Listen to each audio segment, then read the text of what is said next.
ನಮಸ್ತೆ ವೀಕ್ಷಕರೇ, ನಾನು ನಿಮ್ಮ ಮೀತಾ ಕ್ರಿಸ್ಟಲ್ ನ್ಯೂಮರಾಲಜಿಸ್ಟ್. ನಮ್ಮ ನೆಕ್ಸ್ಟ್ ಜನ್ ವ್ಯೂವರ್ಸ್ಗೆ ಸ್ವಾಗತ.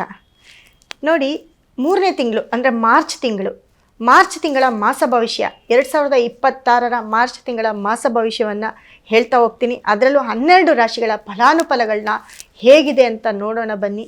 ಮತ್ತು ಕೆಲವೊಂದು ಗ್ರಹಗಳ ಬದಲಾವಣೆ ಆಗುತ್ತೆ.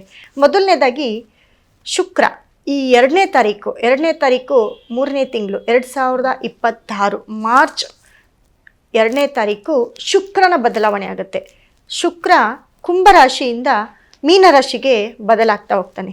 ಅದೇ ರೀತಿ ಸೂರ್ಯ 15ನೇ ತಾರೀಕು 3ನೇ ತಿಂಗಳು 2026 ಸೂರ್ಯನ ಬದಲಾವಣೆ ಆಗುತ್ತೆ. ಸೊ ಸೂರ್ಯ ಕುಂಭರಾಶಿಯಿಂದ ಮೀನರಾಶಿಗೆ ಹೋಗ್ತಾನೆ. ಒಟ್ಟು ಮೀನರಾಶಿಯಲ್ಲಿ ಶನಿ, ಸೂರ್ಯ, ಶುಕ್ರನ ಒಂದು ಸಂಗಮವಾಗ್ತಾ ಹೋಗುತ್ತೆ. ಸೊ ಈ 3 ಗ್ರಹಗಳ ಸಂಗಮದಿಂದ ಏನೇನೆಲ್ಲ ಬದಲಾವಣೆ ಆಗುತ್ತೆ 12 ರಾಶಿಗಳಲ್ಲಿ ಅನ್ನೋದು ನೋಡ್ತಾ ಹೋಗೋಣ. ಅದರಲ್ಲೂ ಕೂಡ ನೋಡಿ, ಸೂರ್ಯನ ನಕ್ಷತ್ರ ಕೃತಿಕಾ, ಉತ್ತರಾಷಾಢ. ಅದೇ ರೀತಿ ಶನಿಯ ನಕ್ಷತ್ರ ಆಶ್ಲೇಷ, ಜ್ಯೇಷ್ಠ, ರೇವತಿ.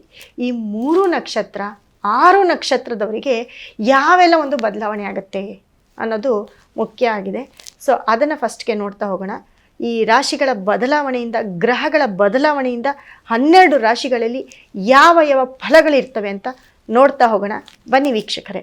ಕಟಕ ರಾಶಿ ಅಂತ ಬಂದಾಗ ರಾಶಿಯಾಧಿಪತಿ ಚಂದ್ರ, ಕಟಕ ರಾಶಿಯ ರಾಶಿಯಾಧಿಪತಿ ಚಂದ್ರ ಎರಡೂವರೆ ದಿನ ಎಲ್ಲ ಗ್ರಹಗಳ ಜೊತೆ ಮಿಂಗಲ್ ಆಗ್ತಿರ್ತಾನೆ.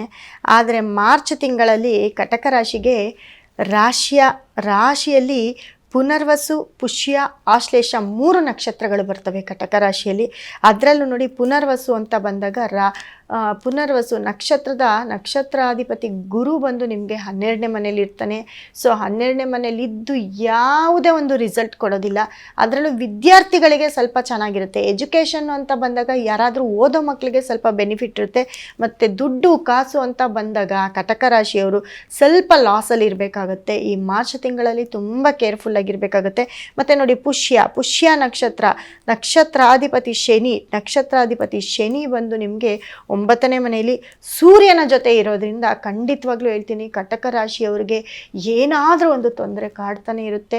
ಈ ಏಪ್ರಿಲ್ ತಿಂಗಳು ನಿಮಗೆ ಮಾರ್ಚ್ ತಿಂಗಳಲ್ಲಿ ತುಂಬಾ ಕಂಟಕ ಇದೆ ಕಟಕ ರಾಶಿಯವರಿಗೆ. ಅದೇ ರೀತಿ ಆಶ್ಲೇಷ ನಕ್ಷತ್ರಾಧಿಪತಿ ಬುಧ ಕೂಡ ನಿಮಗೆ 8ನೇ ಮನೆಗೆ ಬರ್ತಾನೆ. ನಕ್ಷತ್ರಾಧಿಪತಿ 8ನೇ ಮನೆಗೆ ಬಂದಿರೋದ್ರಿಂದ ಓವರಾಲು ಕಟಕ ರಾಶಿಯವರಿಗೆ ಬಹಳಷ್ಟು ತೊಂದರೆ, ಅದರಲ್ಲೂ 3 ನಕ್ಷತ್ರದವ್ರಿಗೂ ಬಹಳಷ್ಟು ತೊಂದರೆ.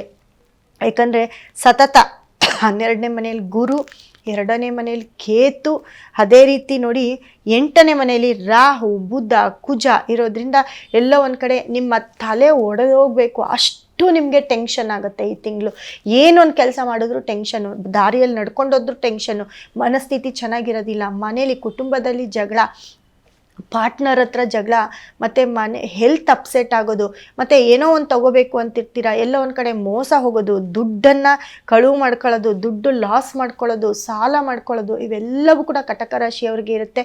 ಈ ಮಾರ್ಚ್ ತಿಂಗಳಲ್ಲಿ ತುಂಬ ಕೇರ್ಫುಲ್ ಆಗಿರಿ. ಅದೇ ರೀತಿ ನೋಡಿ, ನಿಮಗೆ 9ನೇ ಮನೆಯಲ್ಲಿ ಸೂರ್ಯ ಮತ್ತು ಶನಿ ಶುಕ್ರ ಇರ್ತಾರೆ. ಸೂರ್ಯ ಮತ್ತು ಶನಿ ಶುಕ್ರ ಇದ್ದು 9ನೇ ಮನೆಯಲ್ಲಿ ಎಲ್ಲೋ ಒಂದು ಕಡೆ ನಿಮಗೆ ಕೋರ್ಟು ಕೇಸು ಪ್ರಾಬ್ಲಮ್. ಯಾಕೆಂದರೆ ಸೂರ್ಯ ಮತ್ತು ಶನಿ ಒಟ್ಟಿಗೆ ಆಗ್ತಾ ಇದ್ದಾರೆ. 9ನೇ ಮನೆಯಲ್ಲಿ ಶುಕ್ರ, ಸೂರ್ಯ, ಶನಿ ಒಟ್ಟಿಗೆ ಆಗ್ತಿರ್ತಾರೆ.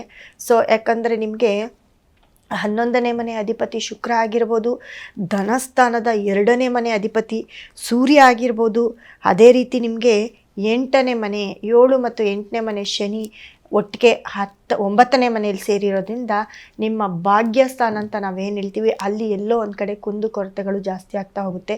ಯಾಕಪ್ಪ ಅಂತಂದರೆ ಶನಿ ಮತ್ತು ಸೂರ್ಯನ ಸಂಗಮದಲ್ಲಿ ಕಟಕ ರಾಶಿಯವರಿಗೆ ತುಂಬಾ ಪ್ರಾಬ್ಲಮ್. ಅದರಲ್ಲೂ ಕೂಡ ನೋಡಿ, ನಾನು ಹೇಳ್ತಾ ಬಂದೆ, ಪುಷ್ಯ, ಆಶ್ಲೇಷ, ಪುನರ್ವಸು ನಕ್ಷತ್ರದವರು ತುಂಬ ಕೇರ್ಫುಲ್ ಆಗಿರಬೇಕಾಗುತ್ತೆ. ಅದರಲ್ಲೂ ಪುಷ್ಯ ನಕ್ಷತ್ರದವರು ತುಂಬ ಕೇರ್ಫುಲ್ ಆಗಿರಬೇಕಾಗುತ್ತೆ. ಶನಿ ನಕ್ಷತ್ರದವರು ಅವರಾಗಿರ್ತಾರೆ. ಹಾಗಾಗಿ ಹೆಲ್ತ್ ಪ್ರಾಬ್ಲಮ್ ಅಂತೂ ತುಂಬ ಕಟ್ಟಿಟ್ಟ ಬುತ್ತಿ. ಕಟಕ ರಾಶಿಯವರಿಗೆ ಸ್ಕಿನ್ ಪ್ರಾಬ್ಲಮ್ ಆಗಿರ್ಬೋದು, ಹೆಲ್ತ್ ಆಗಿರ್ಬೋದು, ಥ್ರೋಟ್ ಇನ್ಫೆಕ್ಷನ್ ಆಗಿರ್ಬೋದು, ಅಥವಾ ಎಲ್ಲಾದರೂ ಬಿದ್ದು ಮೂಳೆಗಳ ಒಂದು ಪೆಟ್ಟು ಮಾಡ್ಕೊಳ್ಳೋದಾಗಿರ್ಬೋದು, ಇದೆಲ್ಲವೂ ಕೂಡ ಕಟಕ ರಾಶಿಯವರಿಗೆ ನಡೆಯುತ್ತೆ. ಓವರಾಲು ಕಟಕ ರಾಶಿಯವರಿಗೆ ಬ್ಯಾಡ್ ಟೈಮ್ ಅಂತ ಹೇಳ್ಬೋದು ಮಾರ್ಚ್ ತಿಂಗಳಲ್ಲಿ. ಹಾಗಾಗಿ ತುಂಬ ಕೇರ್ಫುಲ್ ಆಗಿರಿ ಕಟಕ ರಾಶಿಯವರು. ಇದಕ್ಕೆ ಪರಿಹಾರವನ್ನು ಕೂಡ ಮಾಡ್ಕೊಳ್ತಾ ಹೋಗಿ. ಪರಿಹಾರ ಅಂತಂದರೆ ನೋಡಿ, ನಮ್ಮಲ್ಲಿ ಸಿಕ್ಕುವಂತಹ ನೀವು ಕನಕಪುಷ್ಯ ಆಗಿರ್ಬೋದು, ಅಥವಾ ಚಂದ್ರನಿಗೆ ಸಂಬಂಧಪಟ್ಟಂತಹ ಒಂದು ಸ್ಟೋನ್ ಆಗಿರ್ಬೋದು, ಶುಕ್ರನಿಗೆ ಸಂಬಂಧಪಟ್ಟಂಥ ಒಂದು ಸ್ಟೋನ್ ಆಗಿರ್ಬೋದು, ಇದನ್ನು ನೀವು ಬ್ರೇಸ್ಲೆಟ್ ಮುಖಾಂತರ ಹಾಕ್ಕೊಳ್ಳಿ. ಅಥವಾ ನಿಮ್ಮ ಪ್ರಾಬ್ಲಮ್ ಏನಿದೆ, ಕೋರ್ಟ್ಗೆ ಸಂಬಂಧಪಟ್ಟಂಥ ಸ್ಟೋನು ನಿಮ್ಮ ಮನೇಲಿ ಇಟ್ಕೊಳ್ಳಿ. ಖಂಡಿತ ನೀವು ಈ ಕಾನೂನು ಸಮಸ್ಯೆಯಿಂದ ಹೊರಗಡೆ ಬರ್ತೀರಿ ಅಂತ ಹೇಳ್ತಾ ಮುಂದಿನ ರಾಶಿ ಬಗ್ಗೆ ಮಾತಾಡೋಣ.